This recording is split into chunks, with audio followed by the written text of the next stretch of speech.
अजितदादा कधी जात मानत नाहीत असंच आपण बघत आहोत. अजितदादाचे दाखवायचे दात वेगळे तर खायचे दात वेगळे. अनपड उपमुख्यमंत्री आहे, अनपड अर्थमंत्री आहे, त्याला सोशल जस्टिसशी काही देणं घेणं नाही. प्रवीणदादा गायकवाडांनी इतिहास डोळ्यासमोर ठेवून महाराष्ट्रामध्ये गेल्या 15-20 वर्षाच्या कालावधीमध्ये जो धुमाकूळ घातलेला आहे, मग पुतळे फोडणे असेल, शाई फेकणे असेल, हल्ले घडवून आणणे असेल, हे प्रवीणदादा गायकवाड आणि त्यांच्या कार्यकर्त्यांनी पेरलेलं आहे. बरं जाऊ द्या, या प्रश्नाचं उत्तर देतो तुम्हाला. मला बोलायचं होतं तर मी मध्येच ब्रेक केलंय. मनोज जरांगे आम्हाला ओबीसी मधूनच आरक्षण पाहिजे, असंविधानिक आणि ओबीसी आरक्षणाची संविधानात्मक चौकट उद्ध्वस्त करायला निघालेला माणूस, आणि त्याला पाठिंबा द्यायला प्रणितीताई शिंदे यांनी जाणं, मग शरद पवारांनी त्यांना तिकडे पाठवलं का? अरे तुमच्या राजकारणापायी आमच्या ओबीसीच्या सामाजिक न्यायाच्या आरक्षणाच्या नरडीचा घोटका घेताय तुम्ही. नमस्कार, मी संदीप चव्हाण आणि आपण पाहताय टॉप न्यूज मराठी. उपेक्षित आणि विस्थापितांच्या विकास वाटेवर बाभळ पेरण्याचं काम संभाजी ब्रिगेडने केलं. तेच काटे त्यांच्या वाटेला आले आहेत आणि यालाच पेरलं तेच उगवलं असं म्हणतात. अशी जळजळीत टीका ओबीसी नेते लक्ष्मण हाके यांनी प्रवीण गायकवाड यांच्यावर केली आहे. आपल्याला सर्वांना माहिती आहे की अगदी अलीकडेच म्हणजे रविवारीच प्रवीण गायकवाड यांच्यावर शाई हल्ला झाला आणि आजच प्रवीण गायकवाड यांनी या संदर्भात पत्रकार परिषद देखील घेतली आणि त्यांनी थेट महसूल मंत्री चंद्रशेखर बावनकुळे या हल्ल्यामागं मास्टर माइंड असल्याचं म्हटलंय. पण हाके म्हणजे लक्ष्मण हाके जे ओबीसी नेते म्हणून आता आपण संपूर्ण महाराष्ट्रभर पाहतोय, त्यांची आंदोलनं असतील किंवा त्यांची आक्रमक शैली भूमिका असेल, ते त्यांची भूमिका कायम आक्रमकरित्या मांडतातच, पण मांडताना नेहमी चळवळ आणि प्रबोधन या उद्देशातून ते बोलत असतात. एकीकडे त्यांनी संभाजी ब्रिगेडच्या प्रवीण गायकवाड यांच्यावर झालेल्या हल्ल्याचा निषेध तर केलाच, पण निषेध करतानाच संभाजी ब्रिगेडच्या वाट्याला पेरलं तेच उगवलं असंही याला असं म्हणतायत. त्यामुळे या दोन्ही टोकांच्या भूमिका जाणून घेण्यासाठी आज आपल्यासोबत प्रत्यक्षच आहेत, अर्थात लक्ष्मण हाके सर. हाके सर, आपलं टॉप न्यूज मराठीमध्ये हार्दिक स्वागत. नमस्कार. खरं तर प्रवीण गायकवाडांचा हल्ला, त्याचा तुम्ही निषेध व्यक्त केला आणि अर्थात कोणीही चळवळीतला नेता, आणि तुम्ही तर स्वतः चळवळीतले कार्यकर्ते म्हणून पुढे आलेला आहात, व्यक्त करणारच, पण त्याचसोबत तुम्ही लगेच त्यांना एक पेरलं तेच उगवलं अशी टीका करून पुन्हा म्हणजे मलमपट्टी केली आणि परत तुम्हीच ती मलमपट्टी ओढून घेतली असं झालं. त्याचं कारण असं आहे, प्रवीणदादा गायकवाड हे माझे मित्र आहेत आणि बऱ्याच वेळा चळवळीच्या अनुषंगानं आमच्या बऱ्याच भेटी पण झालेल्या आहेत. राजकीय असेल किंवा महात्मा ज्योतिराव फुले असतील किंवा डॉक्टर बाबासाहेब आंबेडकर असतील किंवा एक चळवळ म्हणून बऱ्याच वेळा आमचा संवाद पण झालेला आहे. वैचारिक मतभेद तेव्हाही होते, आजही आहेत, पण असा हल्ला होणं, हल्ल्यामागच्या वेदना काय असतात त्या मी स्वतः सफर केलेल्या आहेत.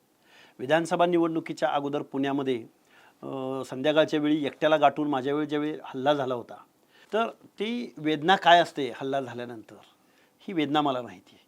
त्यामुळं लोकशाही देशामध्ये खरं तर असे हल्ले होणं, कायदा हातात घेऊन कुणाला इजा पोचवणं, निषेध व्यक्त करण्यासाठी तुम्हाला संविधानिक चौकट आहे, तुम्ही वैचारिक मांडणी करू शकता, पण असा हल्ला हा निषेधार्ह आहे असं मानणारा मी कार्यकर्ता आहे. पण मुळात त्या प्रकरणामध्ये दीपक काटे मुळातच गुन्हेगारी पार्श्वभूमी असलेला तो व्यक्ती आहे. दुसरी गोष्ट, प्रतिबंधात्मक कारवाई करून इथपर्यंतच प्रकरण थांबवलं गेलं. शेवटी विधानसभेत आवाज उठवल्यानंतर मग 2 दिवसांची कुठे पोलीस कोठडी झाली.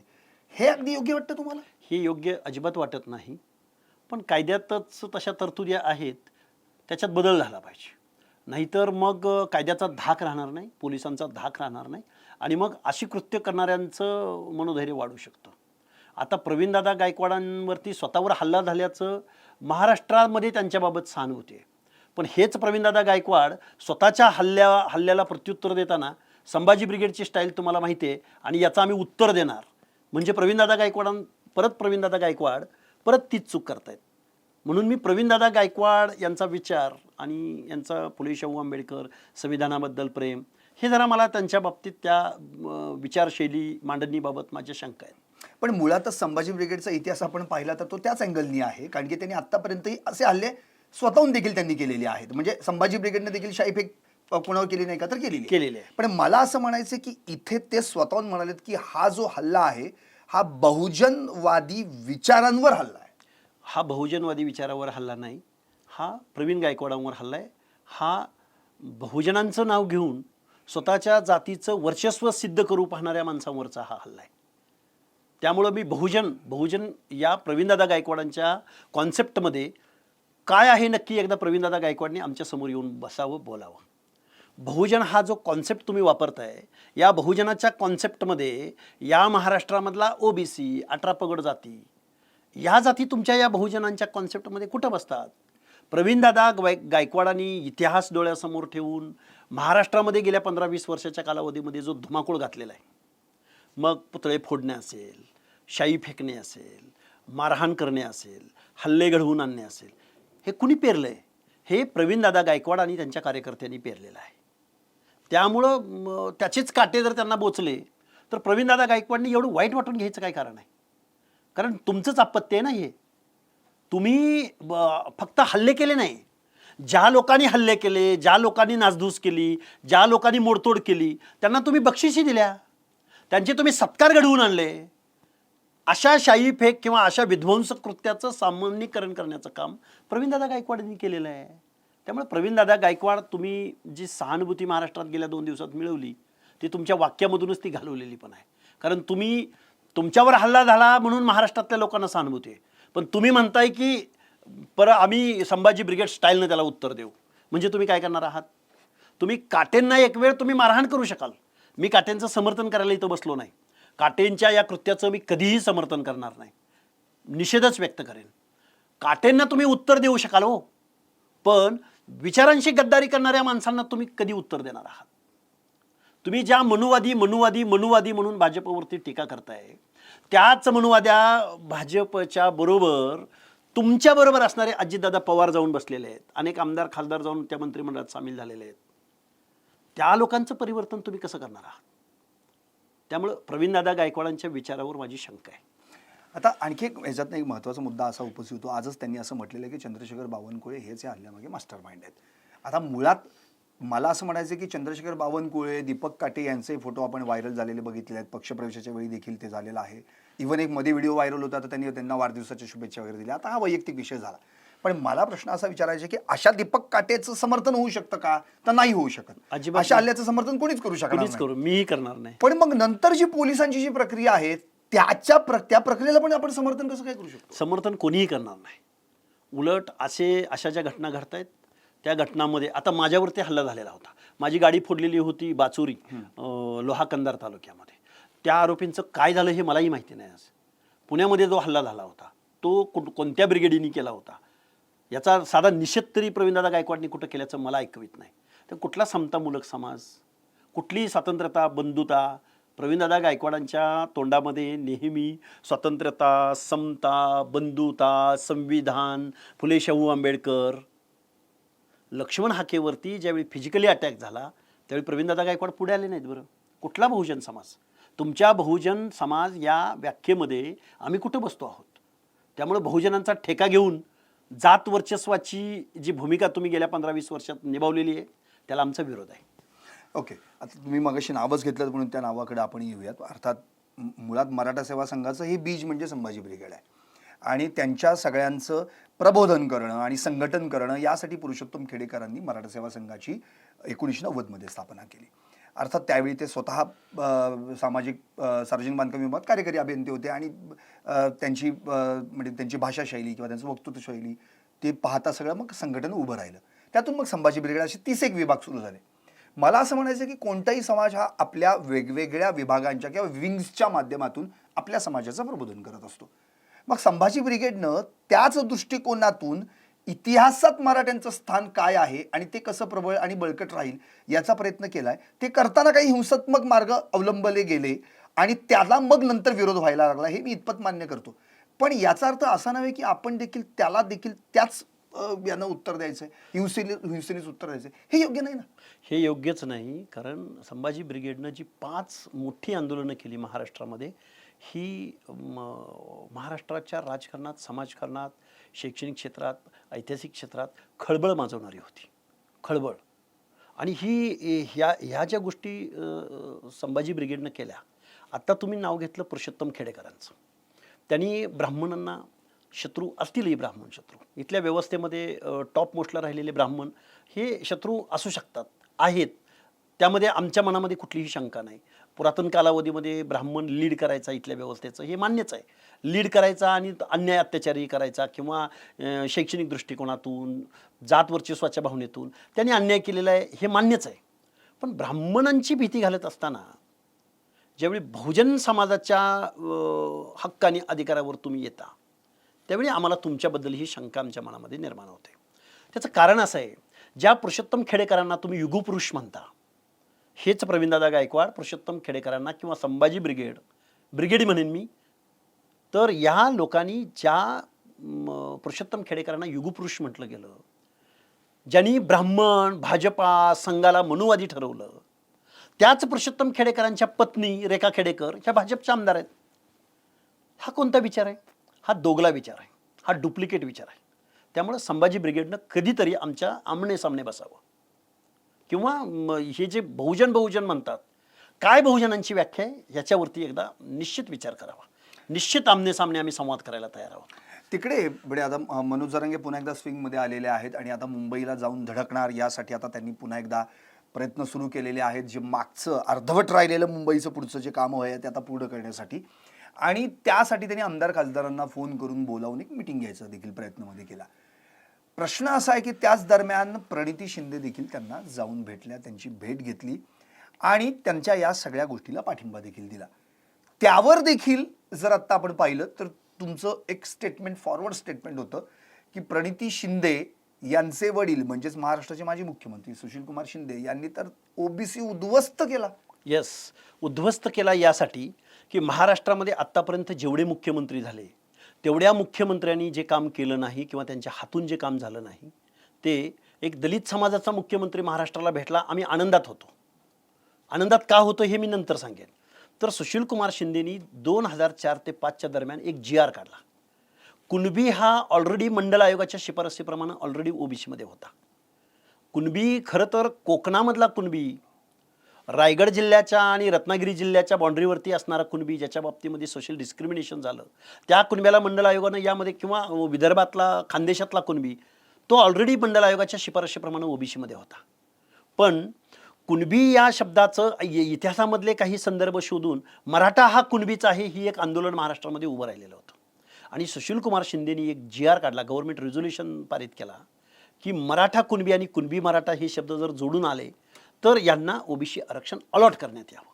आणि तोच संदर्भ पकडून तिथून पुढं मराठा समाजाची ओबीसीमध्ये समावेशाची मागणी तीव्र होत गेली, ज्याला सुप्रीम कोर्टानं नाकारले, ज्याला राज्य स्टेट बॅकवर्ड कमिशन अनेक कमिशननी नाकारले.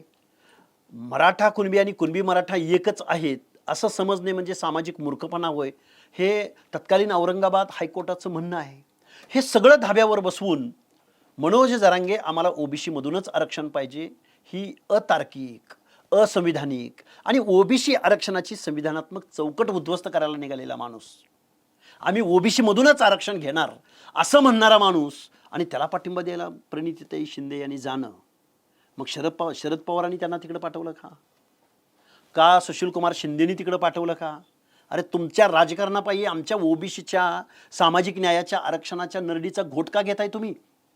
आणि ज्या प्रणितीताई शिंदे यांच्या वडिलांसाठी जे मुख्यमंत्री झाल्यानंतर ते खासदार होते संसदेमध्ये, तर त्यांना महाराष्ट्राच्या विधानसभेत अथवा विधान परिषदेत जाणं आवश्यक होतं.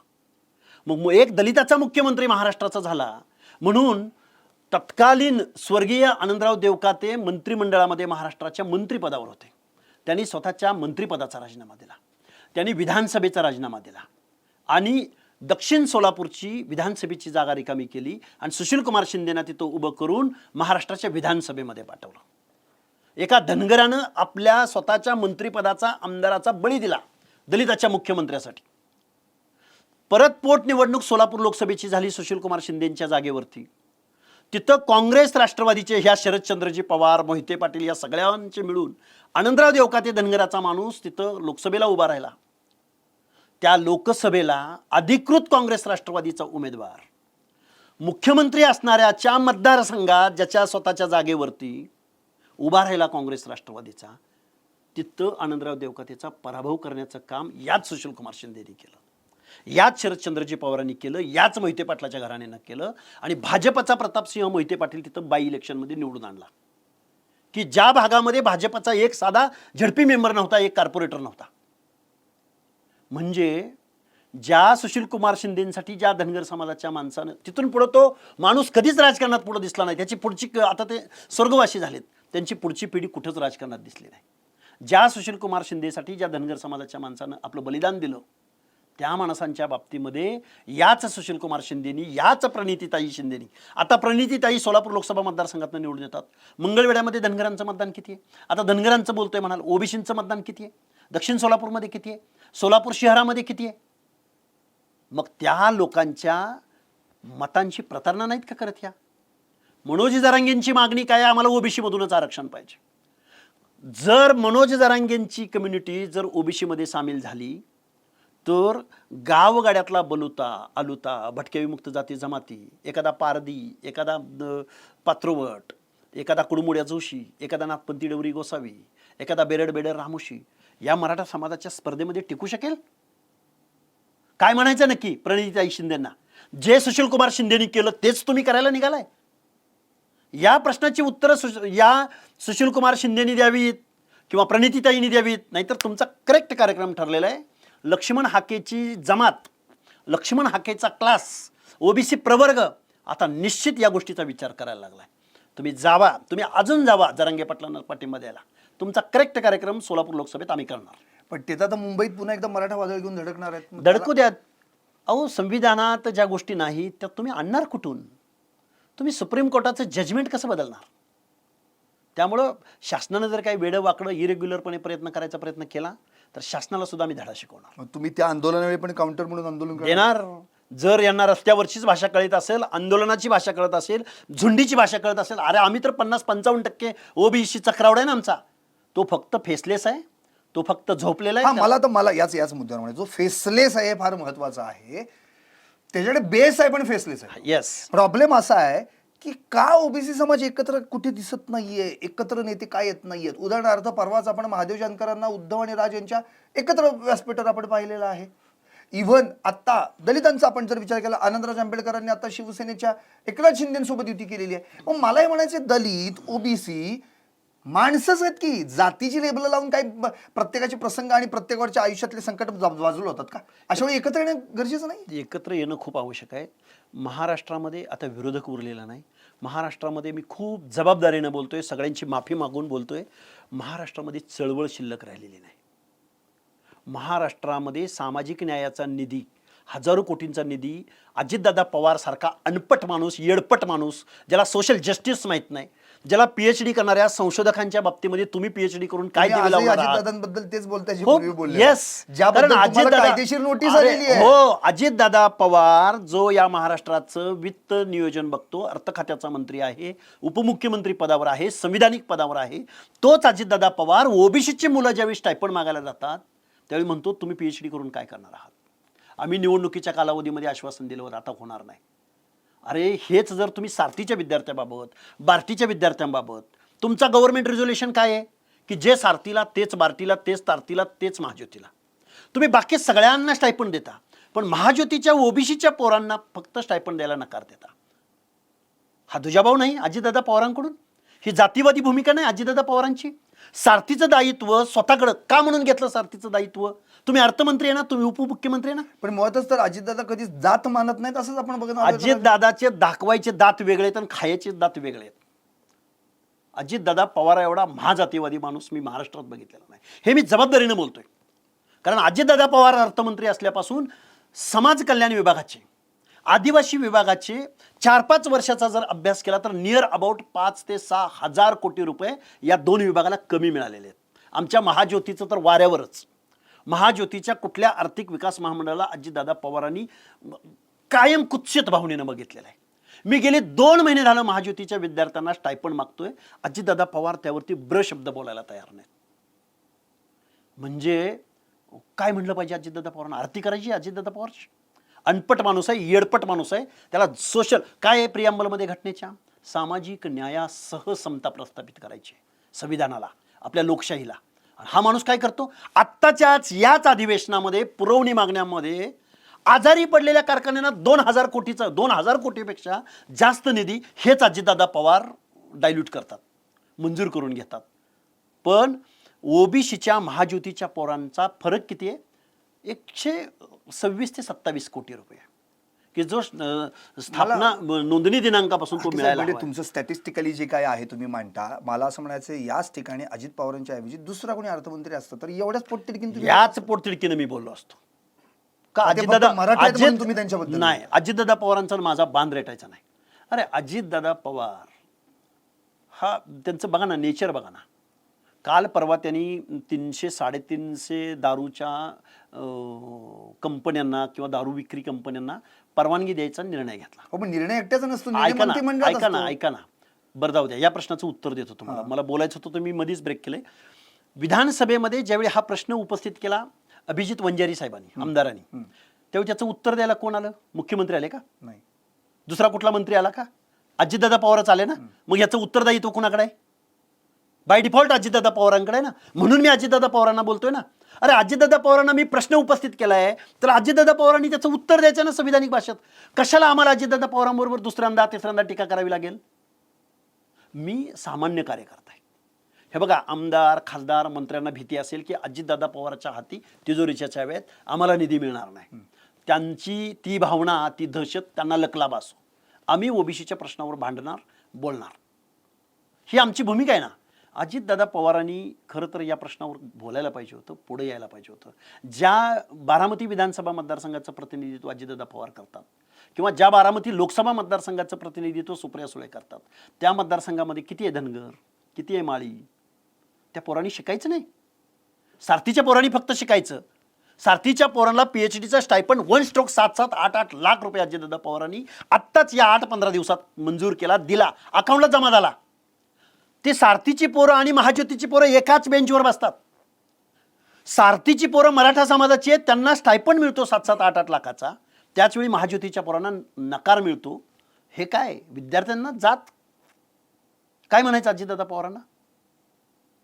अजितदादा पवार हा अनपढ उपमुख्यमंत्री आहे, अनपढ अर्थमंत्री आहे. त्याला सोशल जस्टिसशी काही देणं घेणं नाही. तुम्ही मध्ये ती माळेगाव कारखान्याची निवडणूक झाली, त्याच्यात पण आर्थिक व्यवहार झाल्याचा आरोप त्या निवडणुकीदरम्यान केला होता. निश्चित 10,000पासून ते 1 लाखापर्यंत रेट आहे. माळेगाव कारखान्याच्या सभासदांची यादी, म्हणजे तुम्हाला असं म्हणायचं की उसाला जेवढा भाव नाही तेवढा मताला भाव होता. मताला काय सांगतो ना, अजितदादा पवारांच्या त्या माळेगाव कारखान्याच्या सभासदांची यादी सापडली कुठं? DCC बँकेच्या ऑफिसमध्ये. बँकेत कशी काय यादी गेली? म्हणजे सहकारी बँका, सहकारी साखर कारखाने आणि त्याच्यावर अवलंबून असणारे तुमचे प्रायव्हेट कारखाने, वायनरी प्रोजेक्ट. अजितदादा पवारांचा मुलगा जय पवार ज्या एका वायनरी म्हणजे दारू उत्पादन कंपनीचे मालक आहेत, त्याचं उत्पादन दिवसाचं 1,10,000 लिटर आहे. दिवसाचं 1,10,000 लिटर प्रोडक्शन, दारूचं प्रोडक्शन अजितदादा पवारांच्या मुलाच्या दारूच्या कंपनीचं आहे. मग माळेगाव कारखाना का ताब्यात पाहिजे? सत्य हे बघा, आजपर्यंत आम्ही 3 नियम बघत आलो चळवळ जगत असताना. मॅन, मनी, मसल पॉवर ज्याच्याकडे आहे तो निवडणुका जिंकतो आणि मग त्याच्या पुढं सोशल जस्टिस, सामाजिक न्याय, ह्या काही गोष्टीचं देणं घेणं नसतं. निवडणुका जिंका, सत्तेतनं पैसा, पैशातनं सत्ता. लोकशाहीच्या हर एक पैलूच्या चिंधड्या उडवणारी ही माणसं आहेत. काय देणं घेणं आहे? काय वैचारिकता आहे अजितदादा पवारांची? की जे प्रवीणदादा गायकवाड, जे शरदचंद्रजी पवार, तुम्ही काटेंना परत मारचाल, मारून मोकळं व्हाचाल हो, पण विचारांची प्रतारणा करणाऱ्या माणसांना तुम्ही काय करणार? तुम्हाला प्रबोधनच करावं लागेल ना. नाही ना होत हे.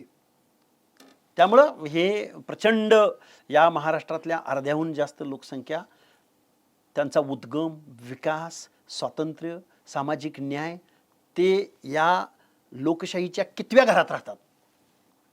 याचं उत्तर अजितदादा पवारांनी कधीतरी येऊन सामने द्यावं. गावगाड्यातला ओबीसी मी कायम नावं घेतो, ही लोक तुमच्या या लोकशाहीचं कुठलं घर आहे त्यांच्यासाठी? त्या घराची काय स्पेशलिटी आहे, काय आयडेंटिटी आहे की जो फेसलेस आहे, जो एकत्रित येऊ शकत नाही? महाराष्ट्रामध्ये 2 नंबरला धनगर समाजाची लोकसंख्या म्हटलं जातं. त्यांचा एक कारखाना महाराष्ट्राच्या या भौगोलिक क्षेत्रामध्ये निघू शकत नाही. कुणी अडवलंय? पण कुणी अडवलं? यांनीच अडवलंय ना. हे बघा, चिमणी टू चिमणी हे अंतर आहे ना, ह्या अंतरावर पण मर्यादा आहे. कारखाना कुणाला द्यायचा आणि कुणाला नाही द्यायचा त्याचा लेटर ऑफ इंटेंट असतो, तो मुंबईमध्ये ठरतो, साखर संघामध्ये ठरतो. म्हणून यांना सत्ता हवी असते कायम.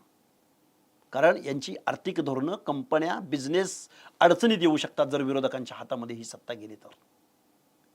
म्हणून तर सत्तेत बसतात नाही. मग आम्ही टीका कोणावर करायची? हे खूप मोठी फॅक्ट आहे आणि भविष्यात खूप मोठी क्रांती या महाराष्ट्रामध्ये होऊ शकते. तुम्ही आता मला अगदी अगदी शेवटाकडे यायचं, ह्या सगळ्या प्रश्नांची उत्तरं थेट मुख्यमंत्र्यांकडून का घेत नाहीत तुम्ही? हे बघा, आम्ही मुख्यमंत्र्यांकडून खूप अपेक्षा ठेवलेल्या होत्या.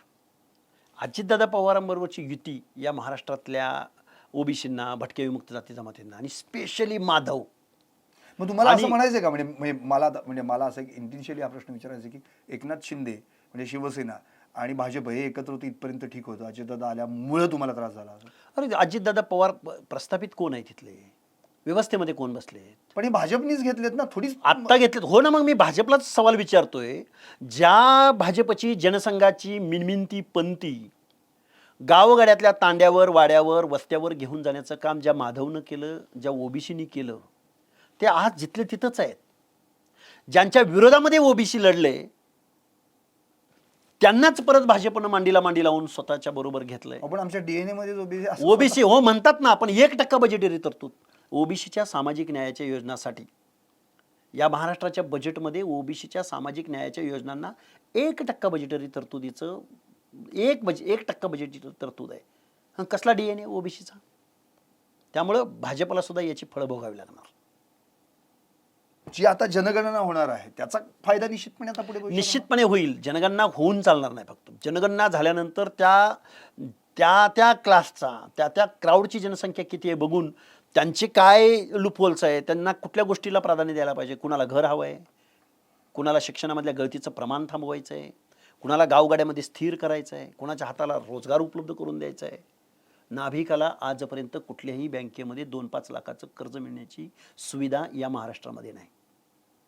आजही गावगाड्यातल्या कडक लक्ष्मीवाल्याला, पारध्याला, नाथपंथी डवरी गोसाव्याला, मेढंग्या जोशाला, नंदीवाल्याला आजही गावगाड्यामध्ये घरकुल जरी मंजूर झालं तर ते घरकुल बांधायचं कुठं ही भ्रांत आहे.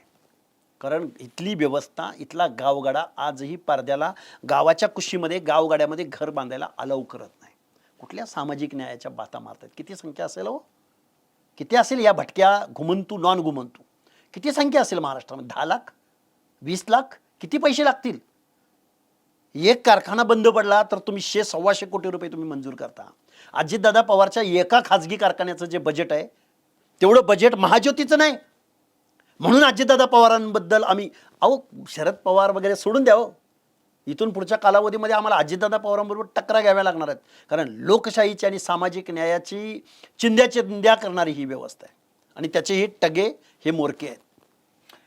अगदी एक शेवटचाच प्रश्न आता अगदी, आणि तो फार महत्त्वाचा आहे. जेणेकरून लक्ष्मण हाके यांनी जी आत्तापर्यंत सगळी भूमिका मांडली, अर्थात ते त्यांच्या आक्रमक शैलीमध्ये, आणि नेहमी त्यांनी कायम केलेलं आहे की महाज्योती म्हणजे जिथं विद्यार्थ्यांना खरंच त्यांचं भविष्य घडणार आहे यासाठी ते पोटतिडकीने बोलतात. मग त्यांनी अगदी थेट यासाठी अर्थमंत्र्यांची म्हणजे थेट अजित पवारांशीच पंगा घेतला. अर्थात त्यांच्यावर काही कायदेशीर नोटीस देखील आल्या आणि आता ते त्यांना उत्तर देखील न देण्यात तो त्यांचा भाग आहे.